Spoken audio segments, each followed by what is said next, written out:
Hey there everyone, and we thank you for joining us for the 48th Matt's Weather Weekly Weather News. Today is Wednesday, May 2nd, 2012, and we thank you for joining us. First thing I want to mention is that we're going to have this week, this is the 48th Weather News. Next week, next Wednesday, we're going to have the 49th Weather News, and then the Wednesday following that, the 50th Weather News. And then after the 50th Weather News, we're going to be changing up the format of the show a little bit. And we're also no longer going to number the weather newses. We're just going to date them after the 50th. We're no longer going to, number them like we have been ever since we started doing the Matt's Weather Weekly Weather News a long time ago.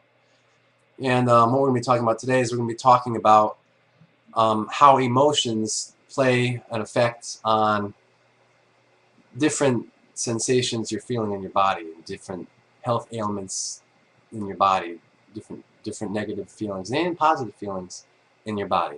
But as always, first, and then that's going to kind of branch off into what we're going to talk about next week.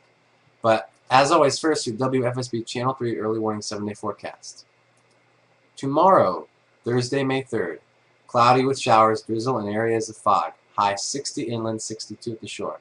Friday, mostly cloudy with showers and a chance for thunderstorms. High 71 inland, high 70 inland, 71 at the shore. Saturday, mostly cloudy with showers and drizzle.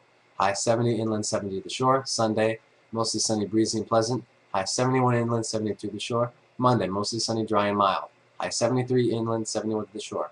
Tuesday, mostly cloudy with a chance for showers. High 67 inland, 68 at the shore.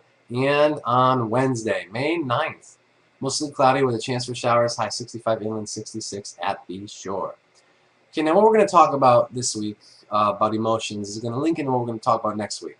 So what we're going to be talking about next week is going to be a relatively new phenomenon called Constellation Therapy. Next weekend we're going to talk about a little bit about next week we're going to talk about what Constellation Therapy is, and we're going to give a few examples of people who've done Constellation Therapy, constellations, and we'll show you just the miracles that come out of it. But first, what we're going to start with this week is basically the basics of emotions and how they affect your body. Emotion is energy in motion. Strong feelings we experience are an important aspect of health. They are the tools we use to create our existence. These emotions are normal and healthy when they are flowing. Our feelings affect the electromagnetic field that surrounds us. The body is like a giant circuit board. Every cell in our body responds to every thought we think and every word we say. The body is a storehouse of memory.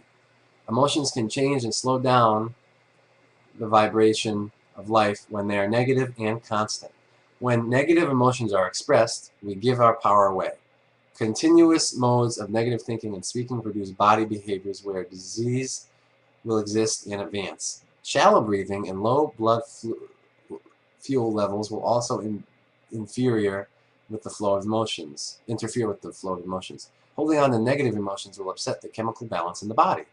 Feelings radiate certain vibrations. Positive thoughts create light, airy feelings, while negative thoughts create heavy, dense vibrations. A common misuse of this energy is the constant verbalization of certain negative statements such as "I'm sorry," "I hate," or "I'm afraid," which act as a maitreya in reverse.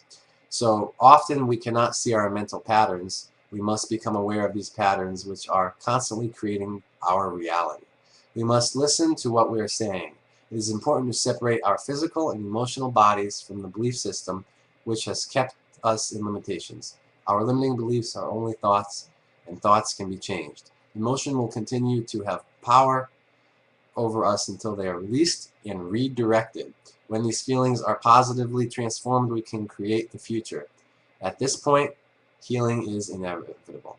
In the healing process, it is important to forgive ourselves and others. There are issues involving forgiveness in all families. Learning forgiveness provides the tools to break down the chains of dysfunctional family behavior. Only when we forgive our elders we can really begin to heal. Our emotions travel with the soul and never leave the family. This is true through generations and generations of family.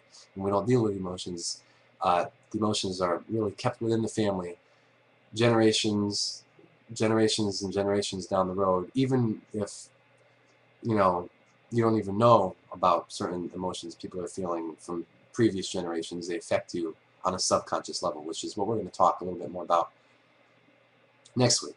By identifying and releasing releasing false beliefs and traumatizing events experienced since birth, we take major steps to be free from emotional distress and negative compulsions.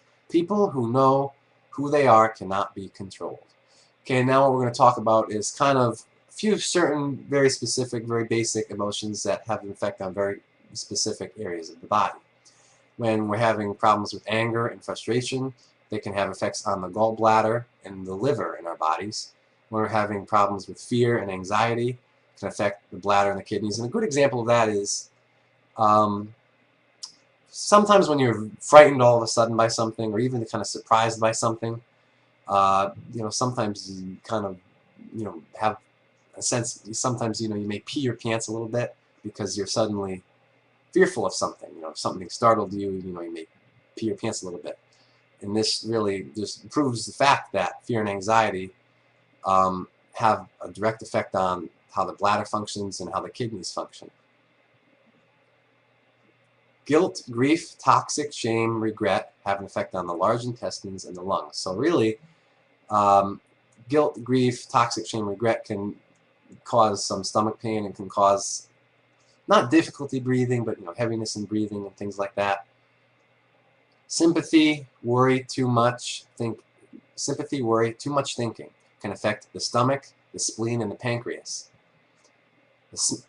Excess in any form, too much fun, luxury can affect the small intestine and the heart. When you're like, that's kind of more of a positive thing.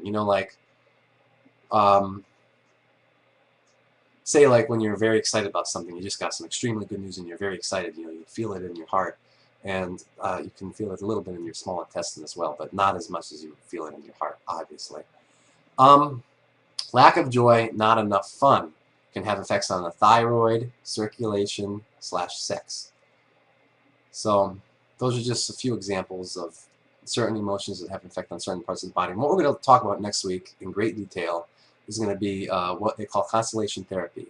And this is really kind of a huge step towards healing generations and generations of undealt with emotions and things in families, things that have been covered up in families, and take giant leaps at a time towards healing. We're going to talk about how that works next week. We're going to talk all about family constellations. That about does it for the 48th Matt's Weather Weekly Weather News. We certainly hope that you do join us next week for the 49th Matt's Weather Weekly Weather News on Wednesday, May 9th, where we're going to talk about family constellations, because I do believe it really is a groundbreaking thing, and it is really just huge. It helps immensely. It's just, I really don't even know how to describe it. It's just something that can completely change the route of your entire life for a positive benefit. Okay, we'll hope to see you next week. See you then.